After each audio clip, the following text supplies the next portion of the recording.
Shalom saudara dikasih dalam Tuhan, selamat pagi, puji Tuhan. Pagi hari ini izinkan saya menyampaikan renungan kebenaran firman Tuhan sebelum kita memulai sepanjang hari ini, saudaraku. Karena saya percaya sebelum kita memulai hari ini, kita mengambil waktu sejenak untuk merenungkan firman Tuhan. Karena firman Tuhan memberikan kita kekuatan, firman Tuhan memberikan kita pengharapan, dan di dalam firman Tuhan kita melihat jalan-jalan Tuhan yang Tuhan bukakan dalam kehidupan setiap kita. Dalam program Bible and Coffee ini saya rindu membawa setiap kita untuk lebih lagi tertanam dalam kebenaran firman Tuhan, sehingga apapun yang kita kerjakan sebelum kita memulai hari ini, terlebih dahulu kita cari firman, terlebih dahulu kita cari Allah, terlebih dahulu kita cari sumber kehidupan, sehingga di hari yang akan kita jalani, kita akan lihat penyertaan Tuhan dan pertolongan Tuhan atas setiap kita. Kita berdoa, kita datang kepada Tuhan. Bapa, terima kasih buat anugerah-Mu, buat kasih setiamu dalam kehidupan kami. Kami bersyukur karena sepanjang malam Tuhan boleh pelihara kami, dan pagi hari ini kami boleh bangun dengan tidak kekurangan suatu apapun, semua karena anugerah Tuhan.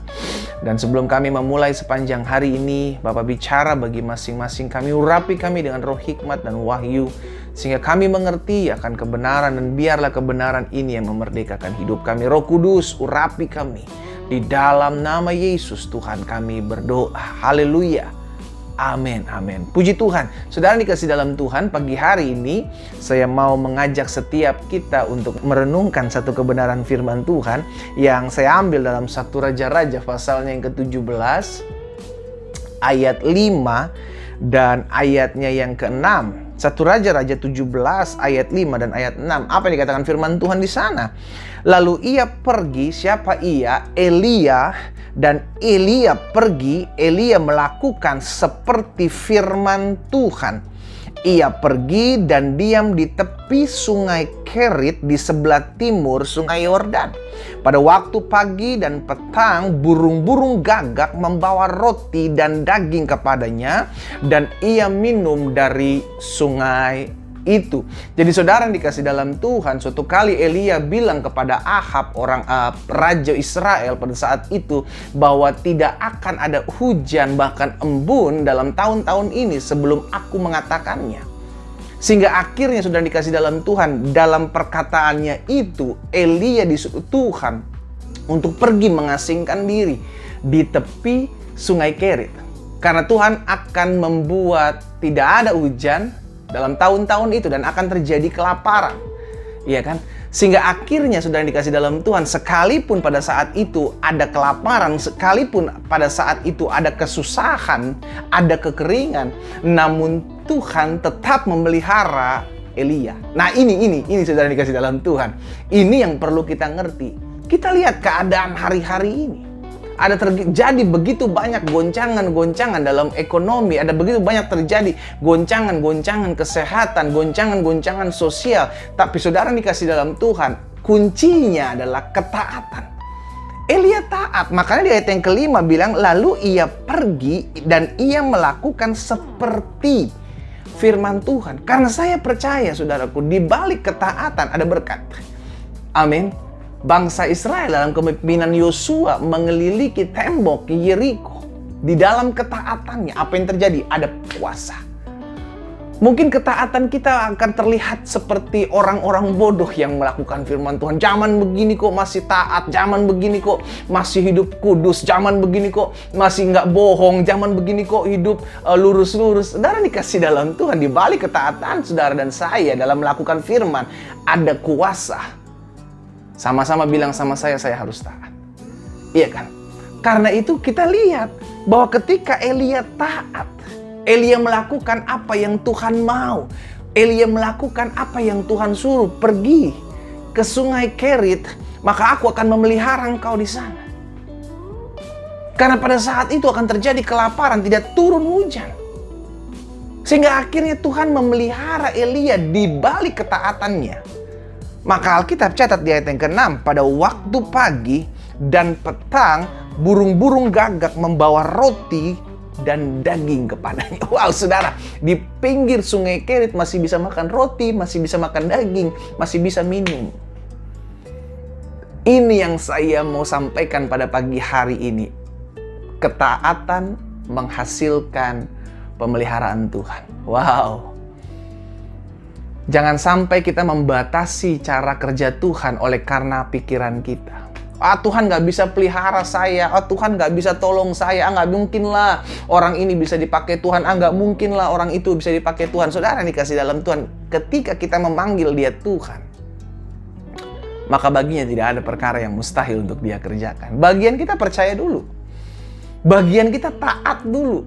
Bagian kita ngerti dulu bahwa kalau Tuhan pelihara hidup saya, maka saya tahu saya tidak akan kekurangan suatu apapun yang baik. Itu janji firman Tuhan. Orang yang setia, orang yang takut akan Tuhan, maka baginya tidak ada perkara yang sulit untuk dikerjakan. Sehingga akhirnya kita percaya hidup kita terpelihara oleh anugerah Tuhan. Kita tidak akan kekurangan suatu apapun yang baik tatkala kita mengiring Tuhan, dan itu janjinya. Singa muda boleh merana kelaparan, namun orang-orang yang takut akan Tuhan tidak akan kekurangan suatu apapun yang baik. Wow, saudaraku, pagi hari ini kita belajar bahwa di tengah-tengah masalah sekarang-sekarang ini, di tengah-tengah pergumulan sekarang-sekarang ini, Tuhan tahu memelihara orang-orang yang taat. Amin. Tuhan tahu memelihara orang-orang yang taat. Bagian kita apa? Taat. Bagian kita apa? Kerjakan firman. Bagian kita apa? Lakukan kebenaran. Bagian kita apa? Kerjakan apa yang bisa kita kerjakan. Kalau Tuhan bisa pakai burung gagak untuk membawa roti, untuk membawa daging, saudara dikasih dalam Tuhan, maka saya percaya Tuhan bisa pakai segala sesuatu untuk memelihara hidup anak-anaknya. Jadi kita terpelihara oleh karena kemurahan Tuhan. Kita terpelihara oleh karena kasih Tuhan. Kita terpelihara oleh karena Tuhan bersama-sama dengan kita. Kuncinya itu. Sehingga akhirnya kita mengerti, bukan karena saya hebat, bukan karena saya pintar cari uang, bukan karena saya pintar lobi sana lobi sini, maka saya, saudara dikasih dalam Tuhan, kita bisa makan, kita bisa minum, kita bisa istirahat, kita bisa sehat, semua karena anugerah Tuhan. Dan itu bukti pemeliharaan Tuhan. Sudah berapa lama pandemik ini terjadi? Dari bulan Maret kira-kira, saudara dikasih dalam Tuhan. Kalau kita mau jujur, betul goncangan terjadi di mana-mana, bukan hanya Indonesia. Tapi lihat, kita boleh ada sebagaimana kita ada saat ini. Belajar bersyukur. Kenapa? Karena kita tahu Tuhan pelihara hidup kita. Yang pelihara kita bukan bos kita. Yang pelihara kita, Tuhan bisa pakai orang tuamu, Tuhan bisa pakai pemimpinmu, Tuhan bisa pakai siapapun yang memelihara hidupmu, tapi semua berasal daripada Tuhan. Tapi semua berasal daripada Tuhan. Amin, saudara.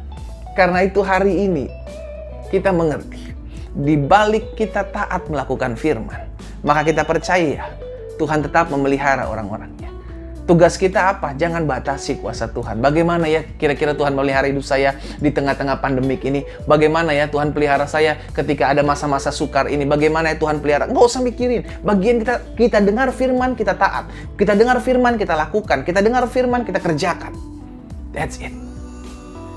Untuk memelihara saudara dan saya, izinkan Gembala Agung itu memelihara hidup kita. Kita ini cuma domba. Dibawanya kita ke padang rumput yang hijau. Dipimpinnya kita ke air yang tenang. Sehingga akhirnya apa? Kita tidak kekurangan suatu apapun yang baik. Bagian kita sama apa seperti Elia kerjakan. Ia pergi, ia melakukan seperti firman Tuhan. Itu saja yang kita lakukan.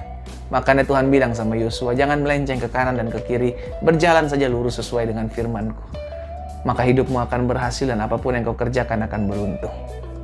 Tugas kita taat, tugas kita lakukan firman. Orang mau ngomongin kita tentang kita, orang bodoh, orang jujur, orang polos, is okay. Karena kita tahu kok, hidup kita tidak ditentukan oleh apa kata orang. Hidup kita ditentukan apa kata Tuhan. Kalau Tuhan bilang kau diberkati, kalau Tuhan bilang kau akan diangkat, kalau Tuhan bilang kau akan dipromosikan, itu yang akan terjadi. Bagian kita taat, bagian kita setia, bagian kita tetap cari Tuhan. Karena pemeliharaan adalah bagian Tuhan. Kita tundukkan kepala, kita datang kepada Tuhan. Bapa, terima kasih buat anugerah-Mu, terima kasih buat kasih setia-Mu. Kami mengucap syukur Karena kami tahu Tuhan, kalau kami boleh ada sebagaimana kami ada saat ini, semua karena anugerah Tuhan. Semua karena kasih setia Tuhan dalam hidup kami. Tak pernah kami melihat Tuhan tinggalkan kami. Tak pernah kami melihat Tuhan jauh dari kami, sehingga kalau kami boleh ada sebagaimana kami ada, semua karena Tuhan yang memelihara kami. Di tengah-tengah pandemik seperti ini secara khusus, kami tidak tahu, mungkin ada beberapa umat Tuhan yang tidak lagi kerja, sedang dirumahkan. Tuhan, hamba berdoa di dalam nama Yesus. Bahkan usaha mereka yang mungkin mengalami goncangan, di dalam nama Yesus, Tuhan tahu memelihara anak-anak Tuhan dengan cara-cara Tuhan. Karena itu izinkan kami melihat kemuliaan-Mu, izinkan kami melihat campur tangan-Mu. Bagian kami hanya taat, bagian kami hanya kerjakan firman. Maka kami percaya hidup kami terpelihara. Tuhan berkati setiap teman-teman Bible and Coffee dimanapun mereka berada. Mereka hidup dalam anugerah Tuhan, mereka hidup dalam pemeliharaan Tuhan. Kami percaya orang-orang takut akan Tuhan buat perbedaan. Orang-orang takut akan Tuhan pelihara dengan cara-cara Tuhan yang ajaib. Di dalam nama Tuhan Yesus kami berdoa dan kami bersyukur. Haleluya. Amin, amin. Kita nikmati kopi kita, saudara.